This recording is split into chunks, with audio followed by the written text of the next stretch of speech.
the Late Jurassic, a world of geological extremes. It reveals a profound truth. Survival was never guaranteed, even for the largest creatures to walk the earth. Imagine a sun-scorched plain in what will one day be Utah. This landscape, vast and unforgiving, was ruled by colossal, long-necked sauropods, living mountains that moved in herds, their shadows stretching across the Jurassic horizon. These animals, weighing many tons, were the beating heart of the ecosystem, a moving feast of flesh and bone. But they were protected by scale itself. Their size was both armor and fortress. To harvest this living fortress, an apex predator would need more than power. It would need strategy. This is where the story of Allosaurus fragilis begins. Its reign was defined by calculated risk. Every strike, every hunt, was a gamble with gravity and flesh. This precision, this surgical efficiency, set it apart from every large theropod that followed. We often imagine the apex predator as a creature of brute strength, a bone crusher, jaws snapping with unstoppable force. But the Allosaurus defies that image. When we examine its skull, we do not find the anatomy of a blunt instrument.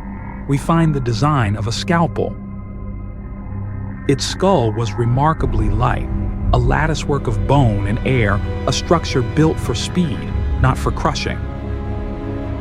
Its teeth, finely serrated and backward curved, were blades meant for slicing flesh, not pulverizing it. Yet its bite force, astonishingly, was weaker than that of a modern leopard. And here lies the first great myth-busting revelation of the Jura Chronicles. The Allosaurus was not the Jurassic equivalent of a great white shark. It was not built to snap, to crush, or to devour bone. Instead, its entire skull tells a different story. Deep, narrow, and built to channel immense stress through the neck and spine. This was not a beast of brute power. It was a precision weapon honed by evolution to master the art of controlled violence. This design featured powerful musculature optimized for vertical impact. The Allosaurus was built like a living skull hammer, a weapon of bone and muscle. The key to its deadly strategy lies in the unique architecture of its jaw and neck. These joints, highly flexible yet reinforced, allowed the predator to open its mouth wide and strike downward with tremendous force. It essentially used its upper jaw as a massive, serrated blade. Driven by instinct and by the desperate hunger of deep time, the Allosaurus would ambush its prey. That prey was often the weak, the injured, or the young among the sauropod herds. Then the assault would begin. Repeated strikes, controlled violence, a slash and retreat tactic honed by millions of years of evolution. It did not wrestle giants to the ground, it dismantled them. With each blow, the predator inflicted deep, gaping wounds, severing blood vessels, slicing muscle, and letting time itself finish the kill. Its jaws did the cutting. Its momentum and sheer mass delivered the disabling trauma. Now, let's open the fossil record and resurrect the story of the bizarre survivors. The strategy of this slashing predator required more than anatomy. It demanded an ecological stage. And no site captures this better than the Cleveland Lloyd Dinosaur Quarry in Utah, a graveyard unlike any other. Here, the bones of at least 73 individual Allosaurus lie entangled in the rock. This vast accumulation of apex predators demands an explanation. Why would so many hunters, the very rulers of their world, perish together? It is here that our investigation transitions from anatomy to behavior.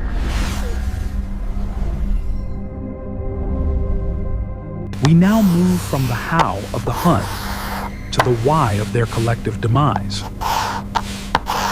When we analyze the fossil evidence from these ancient quarry sites, we are presented with a haunting glimpse, a window into the competitive and perhaps even social life of the Allosaurus. The density of these predator remains suggests a chilling possibility, a predator trap scenario. The fossils are often found alongside the bones of their prey, massive herbivores such as Camarasaurus and Stegosaurus. The leading theory tells a grim story. A single sauropod, mired in deep mud or sediment, became a beacon for the hungry. The scent of the dying giant drew multiple allosaurs to the same place, each one driven by hunger and by the violent competition that defined the Jurassic world. They converged on the carcass. They fought not only over the prize, but against the landscape itself. In their frenzy, many became trapped as well, their power useless in the sucking mire. This theory finds support in the fractured, disarticulated skeletons preserved in the rock. What we are seeing is not a peaceful deathbed, but a battlefield. A brutal Darwinian scene where the trap claimed the hunters and the survivors fed upon their fallen kin. This evidence compels us to engage in comparative paleontology, to look beyond the bones and ask what this means for behavior. The later apex predator, Tyrannosaurus rex, is widely believed to have been a solitary hunter. But the mass mortality sites of Allosaurus hint at something more complex, something transitional. They suggest a form of facultative group hunting, not a structured pack like modern wolves, but opportunistic collaboration driven by hunger and circumstance. Perhaps related individuals, perhaps strangers, drawn together by scent, by chaos, and by opportunity. Taking down a 70-foot sauropod with a relatively weak bite was a high-stakes endeavor. Using a synchronized combined slashing attack would drastically reduce the time it took for the prey to bleed out. That reduction in time meant survival. The reward outweighed the risk. The sheer scale of the challenge, hunting the colossal sauropods, forced Allosaurus to evolve a taste for danger itself. Its entire existence was a caloric calculation. The energy spent in taking down a single giant was enormous. But the payoff, weeks of sustenance, justified every ounce of risk. Paleoecology reveals that this predator was not just a killer, it was a keystone species essential for maintaining the delicate balance of its world. By preying on the weak, the old, and the sick of the massive herds, it prevented overgrazing and preserved the living architecture of the Jurassic Plains. This relentless cycle of pressure and adaptation drove evolution's arms race. It was the terror of the hunter that forged the defenses of its prey. The towering size of the sauropods, the armored plates of the ornithischians, all born from the shadow of the predator. This competition, repeated for millions of years, shaped the very landscape of the Jurassic world. It demonstrates that the fearsome hunter was also the architect of complexity. Every broken bone, every puncture mark in stone, whispers the same truth. The life of Allosaurus was a constant, razor-edged confrontation with a world of giants. The great reign of Allosaurus casts a long shadow across time. It is defined not only by its predatory mastery in life, but by the remarkable abundance of its bones in death. In the late Jurassic strata, its fossils dominate the record, a final testament to its success and its sacrifice. This is a perfect fossil record. When we sift through the bones, we uncover a treasure trove of paleontological memory, the story of Allosaurus preserved in exquisite detail. In many respects, it is the most thoroughly documented large carnivorous dinosaur of its age.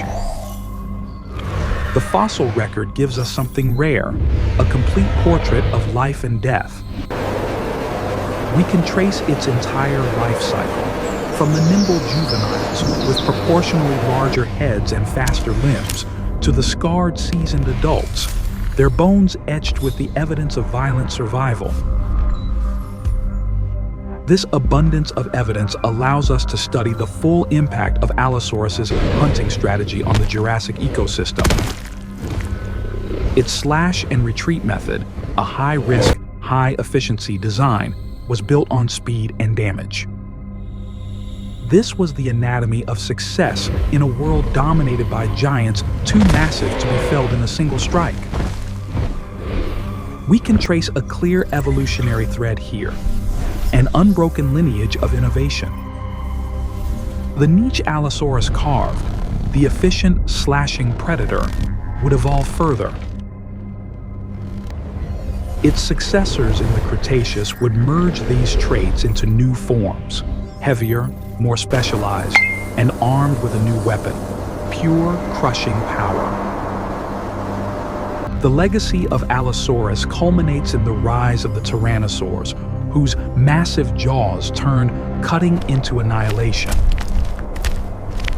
The final act of this story is written in stone, in the Morrison Formation itself, where the fossils rest in silent testimony.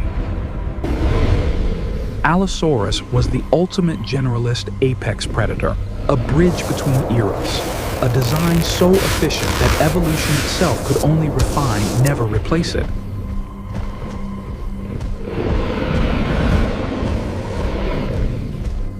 It was strong enough to take down a sauropod, agile enough to pursue smaller prey, and intelligent enough to use sophisticated tactics, either alone or with temporary allies drawn together by opportunity and hunger. This versatility made Allosaurus the undisputed ruler of its world for millions of years. Yet no reign is eternal. The shifting climate, the rise of new plant life, and the evolution of new herbivores slowly reshaped the ecological niche it once dominated. Ultimately, the remains of Allosaurus stand as vivid testimony. Even the most formidable weapon, the hatchet-like skull and the slashing teeth, was merely a successful solution to a temporary set of environmental challenges. Its legacy is not just its ferocity, but the depth of scientific understanding it has given us. From the deep, dramatic cuts carved into fossilized bone, to the vast boneyards where dozens fell together, Allosaurus defines the competitive heart of the Jurassic world. It was a creature forged in the crucible of necessity, its strange anatomy a perfect response to a world populated by titans. Though the age of the great theropods has long passed, the echo of its roar still resonates through time, forever audible in the silent testimony of the stone. This is the sound of an ecosystem kept in balance, held on the knife-edge tension between hunter and hunted.